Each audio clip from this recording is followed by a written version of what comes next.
Join, wager, cash in, and get a $150 bonus. Sign up now at tvg.com. It is January 13th. We are a long way away from the Kentucky Derby. May 3rd, first Saturday in May for the 2014 edition of the Kentucky Derby. But hey, never too early to start talking, start analyzing about all the prospects in this three-year-old crop leading up to that first Saturday in May. And on Saturday, we saw the Sham Stakes Grade 2 event at Santa Anita. And look, it was a short field, a couple of scratches here. Top Fortitude is going to be out there for Corey Owens. Also, Life is a Joy. So, hey, it leaves us with a four-horse field.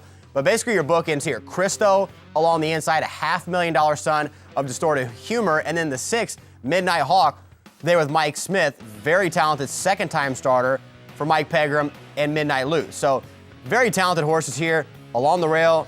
And on the outside there, Rafael Bejarano on the 1, Cristo, and then the 6, Mike Smith will be aboard. So take a look at the race happened here last Saturday, the Sham Stakes Grade 3, starting the prelude to the Santa Anita Derby. And away they go. Cristo wants the early lead, and Cristo sent along early will get a comfortable lead. Midnight Hawk comes up on the outside. Ontology racing between them. I'll wrap it up in a little tight down at the rail.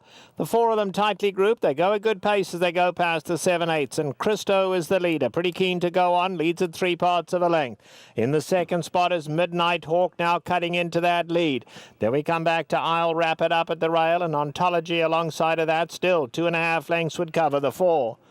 On to the backstretch they go now, and on the outside, Midnight Hawk picking up the pace. Midnight Hawk now puts his head in front. Cristo's still right there at the rail. Only a length and a half back to Ontology, and I'll wrap it up at the rail. They run past a half-mile pole. Midnight Hawk on the far side. Cristo's come right back. They head and head again with a half-mile to run. A length and a quarter back comes Ontology. I'll wrap it up at the rail. They run past the 3/8 pole, and Cristo's come right back on the inside. Midnight Hawk right there. These two nose and nose as they come to the quarter pole. Ontology's trying to hang tough in third. I'll wrap it up, drops out. They have a quarter of a mile left to go. Cristo down at the rail. Midnight Hawk on the outside. Still stride for stride. Midnight Hawk the advantage now, though. And Midnight Hawk takes the lead and kicks for home. Cristo's second. Ontology plugging away third. Past the 8th pole, and it's Midnight Hawk. Now he shifted in a little, but he's clear by a length and a half. Cristo comes back at him on the outside. Midnight Hawk digs deep. He finds more, and Midnight Hawk will come home to win it. Midnight Hawk won it. Like I say, if you're going to have a 4-horse race, you might as well have the 2 favorites go out there and duel it throughout and see who's the best. And in the Sham on Saturday, Midnight Hawk proved to be the best here with Mike Smith.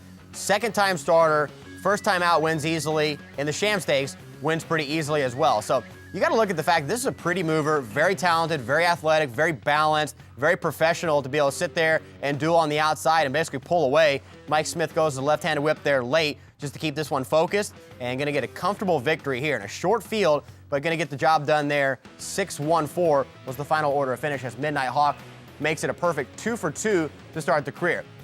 Keeping it all in the family there because the owner, Mike Pegram, owns the sire Midnight Loot, which was trained by Bob Baffert, who trains Midnight Hawk. So a very familiar setting there with Midnight Hawk. And when you look at the pedigree on this horse to figure out, okay, we know the horse has talent. Can they move forward and progress on the Derby trail to those longer distances, eventually leading up to the 1.25 mile Kentucky Derby on the first Saturday in May? When we look at this pedigree tree, Midnight Hawk here on the top side, Midnight Loot. Now, one thing, we were actually talking about this in the studio earlier with our producer, Brian Martinez, as well as the Sarge, Nick Hines. Midnight Loot was a tremendous racehorse, one of the best that we've seen over the last 10 years, especially from a speed figure angle. But also, he was a 2-time Breeders' Cup Sprint winner.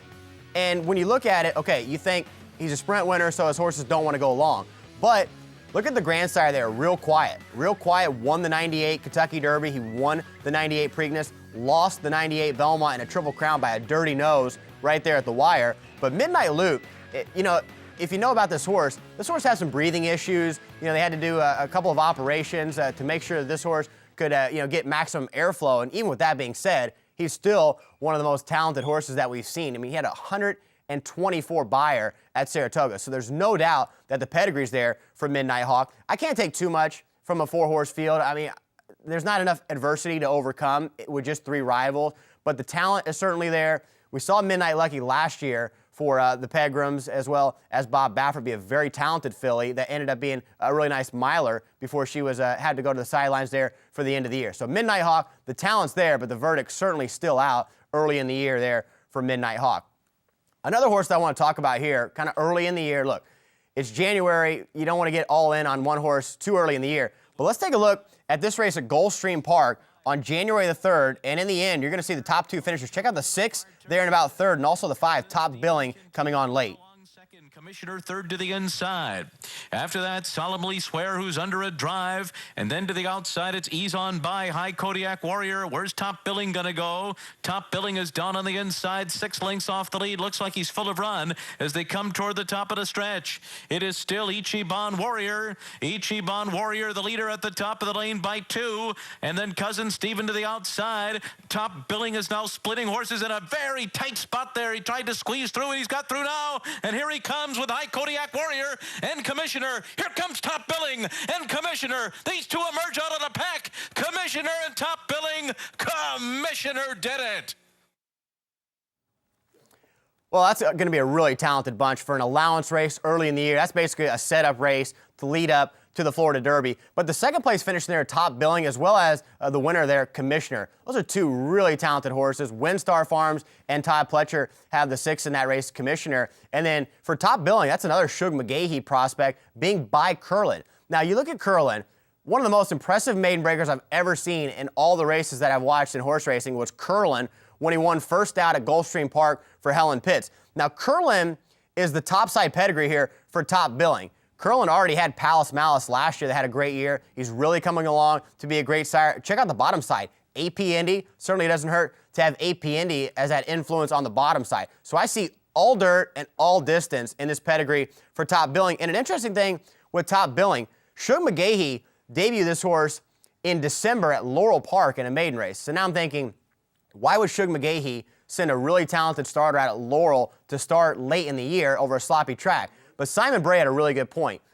Shug McGahee's training a lot more of his horses at Fairhill. So Fairhill being in Maryland, not very far away from Laurel. So I think it's interesting that Top Billing gets a late start in December. That first race was a sloppy track, split horses late, went on impressively, and then comes back in that allowance race to run second to a nice Todd Pletcher. So you might be asking, okay, why do you like Top Billing over Commissioner when Commissioner won the race?